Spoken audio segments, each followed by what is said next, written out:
Hello नमस्कार, मैं सुअल अख्तर, आप देख रहे हैं जंजनी न्यूज में आपका स्वागत है। दोस्तों, जैसा कि सभी आप जानते हैं कि कोलाहल मचा हुआ है, एक बहुत ही बड़ी घटना हुई है। एक कोरोना सस्पेक्टेड की मौत हुई है झंझारपुर अनुमंडल अस्पताल में। जैसा कि बताया जा रहा है कि ये कलकत्ता में रहते थे और 10 तारीख को अपने घर आए थे। चनौड़ागंज कोरिया पट्टी के निवासी हैं और वहां पे घर आने के बाद फिर उन्हें एक प्राइवेट क्लिनिक में दिखाया गया था और उसके बाद इन्हें कल शाम में झंझारपुर रेफरल अस्पताल लाया गया, जहां कुछ दवाई देकर फिर इन्हें घर भेज दिया गया।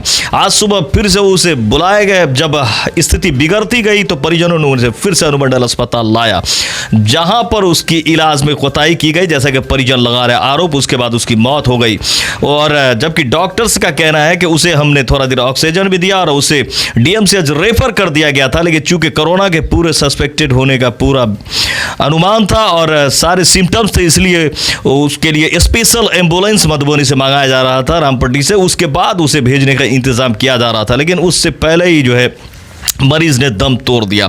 यहां पर परिजन का कहना है कि कभी हमें आईपीडी कभी ओपीडी दौड़ाया गया, जिसके कारण भी मौत हुई है। देरी से अगर सही वक्त पर इलाज होता तो हो सकता है कि रिजल्ट कुछ और आता। हालांकि डॉक्टर्स का कहना है कि इसे डीएमसीएच रेफर कर दिया गया था। इस बीच जिला पार्षद जी का भी कहना है कि हमारे दबाव पर उन्हें फिर से लगाया गया, ऑक्सीजन वगैरह दी गई, लेकिन तब तक उसकी मौत हो गई। यह घटना बहुत ही बड़ी घटना इसलिए भी कही जाएगी कि आपको ये पूरी बात को समझने की कोशिश करें, बीच में इस न्यूज को न छोड़े। समझने वाली बात यह है कि आखिरकार प्राइवेट क्लिनिक में भी इसे दिखाया गया है और अगर ये पॉजिटिव, डॉक्टर ने कहा है कि इसको जो है वो सैंपल लेकर के भेज दिया गया है और पॉजिटिव होने की पूरी संभावना लग रही है। तो अगर ये पॉजिटिव आता है तो झंझारपुर में तहलका मच सकता है। प्राइवेट क्लिनिक के डॉक्टर भी उसके चपेट में आ सकते हैं, वहां पर इलाज करने वाले लोग भी और जितने भी इनके संपर्क में होंगे वो पॉजिटिव हो सकते हैं, परिजन वगैरह भी पॉजिटिव हो सकते हैं। बहुत बड़ा मामला सामने झंझारपुर में आ सकता है। फिलहाल झंझारपुर में दहशत का माहौल है और परिजन लगातार आरोप लगा रहे हैं कि हमारे साथ ये अच्छा नहीं हुआ है और अभी लाश वहीं रखी हुई है और डॉक्टर ने कहा है कि स्पेशल गाड़ी आएगी, उसके बाद इसे घर भेजने की तैयारी की जा रही है। फिलहाल ये घटना झंझारपुर अनुमंडल अस्पताल में हुई है। आगे क्या गुजरता है, हमारे साथ बने रहें और हम आपको पूरी खबर देते रहेंगे। अगर आपको हमारी खबर लगती है अच्छी, इसे लाइक करें, सब्सक्राइब करें। स्वयं को दे इजाजत, नमस्कार। हमारे जिला परिषद क्षेत्र संख्या 51 में चनौड़ागंज पंचायत पड़ता है। उसी पंचायत के गंज बाजार के बगल में कोरिया पट्टी एक टोला पड़ता है, वहीं के ये मृतक हैं। आज सुबह में 9 बजे के आसपास हमारे जो माननीय जिला परिषद सदस्य संजय कुमार अंधरा ठाड़ी, उनका एक फ़ोन आया मेरे पास कि आपके क्षेत्र में एक बहुत ही पेशेंट सीरियस है, उनको लक्षण से लग रहा है कि कोविड-19 हो सकता है। तो हमने उनको कहा कि अनुमंडल उनको भिजवाइए। हम पहुँच रहे हैं अनुमंडल। मैं जब अनुमंडल अस्पताल पहुँचा तो मृतक बाहर में मृत स्थिति में पड़े हुए थे। उनका पुत्र और उनका एक साला उनको गोद में लिए हुआ था। देखने से लग रहा था कि उनका मृत्यु हो चुका है। मैं स्थिति को देखा और पूछते हुए दौड़ा कि भाई प्रभारी साहब कहाँ हैं। प्रभारी साहब ऊपर अपने चैम्बर में थे। मैं ऊपर गया, मैं उनको बोला कि भाई आपका मरीज़ नीचे में मृत प्राय स्थिति में है और आप ऊपर में हैं, चलिए नीचे देखिए क्या स्थिति है उसकी। तो वो आए मेरे साथ, देखे। उसके बाद फिर तुरंत उन गार्जियन को बोले कि इनको जल्दी ले चलिए बेड पे ले जाके लेटाया गया। फिर ऑक्सीजन लगाया गया।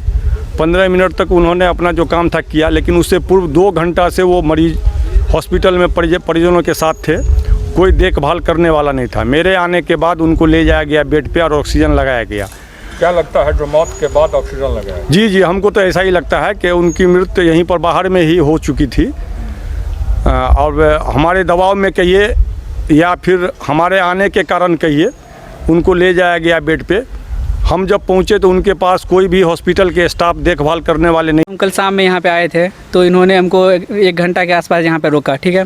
उसके बाद जब हम लोग बोले जो अब इनको देखिए जब पेशेंट सीरियस है, तो इन्होंने लास्ट में एक डॉक्टर को बुलाकर और दवाई जो होता है पैरासीटामोल 2-3 दवाई लिखकर और यहाँ से बोला चले जाओ तुम लोग, ठीक हो जाएगा। उसके बाद यहाँ से आज गए हैं तो सुबह में जब 9 बजे टाइम हुआ तो हम बोले आज तो दिखाना ही पड़ेगा, पूरा सीरियस हो चुका था। फिर आज लेकर आए तो 2 घंटा से हमको अंदर में बैठाया है। वो यहाँ दोहरा रहा है, ये वहाँ दोहरा रहा है, हमको दोनों दोहरा रहा है। और कोई जब हम बोले यहाँ से आप रेफ़र करो, नहीं हो रहा है आपसे, तो वो रेफ़र लिख दिया और हम वो बोल रहा है हम फ़ोन कर रहे हैं, एम्बुलेंस वहाँ से आएगा रामपट्टी से, उसके बाद मरीज़ को भेजा जाएगा। और यही हालात होते होते यहाँ पे मरीज़ दम तोड़ दिया। हाँ, कौन मरीज़ कहाँ रहते थे? क्या लग रहा है? कोलकाता रहते थे। पूरा हॉस्पिटल का लापरवाही है, लापरवाही हॉस्पिटल का है। कोलकाता रहते थे। 10 तारीख को। इसी 10 को। हम्म। और भी कहीं दिखाया था क्या? और केसी महासेठ के पास दिखाए थे, वही 1 दिन चला था। मरीज को देखा गया आउटडोर में, देखकर उसको रेफ़र कर दिया गया और उसके बाद उसकी स्थिति खराब और हो गई। हम आए हैं तो उसके बाद उसका इलाज किए हैं, लेकिन वो अंतिम समय था, इसलिए उसका इलाज उससे ज़्यादा नहीं किया जा सका।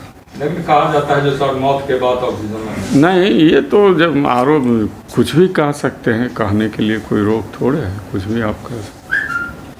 सर आपकी नज़र में क्या लग रहा है पेशेंट को जो ऐसा सिम्टम्स था लोग कह रहे कि कोरोना हो सकता है? हो सकता है, चूँकि बाहर से आया है, हो सकता है। हम लोगों ने उसका सैंपलिंग करवाया है, तो उसके बाद ही कहा जा सकता है कि है या नहीं, उसके पहले कुछ भी कहना लेकिन उचित। पहले भी सर इसे लेकर आया था क्या? कल शाम में शायद आया था, कल शाम का पुर्जा है, उसमें कुछ दवा लिखा हुआ है। अब जिस डॉक्टर साहब ने देखा तो उस समय के हिसाब से लिखा होगा, हो सकता है।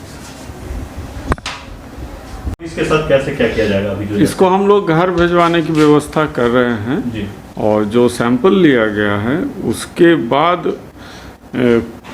सरकार कुछ अगर देती होगी सहायता, इसके बारे में उसको कंफर्म नहीं है, तो वो होगा, और तो नहीं कुछ करना है। इसके फैमिली का भी चेकअप वगैरह होगा? हाँ, सैंपल जैसे ही पॉजिटिव आ जाएगा तो उसके बाद जितने कांटेक्ट में होंगे इनके, उन लोगों का भी सैंपलिंग किया जाएगा।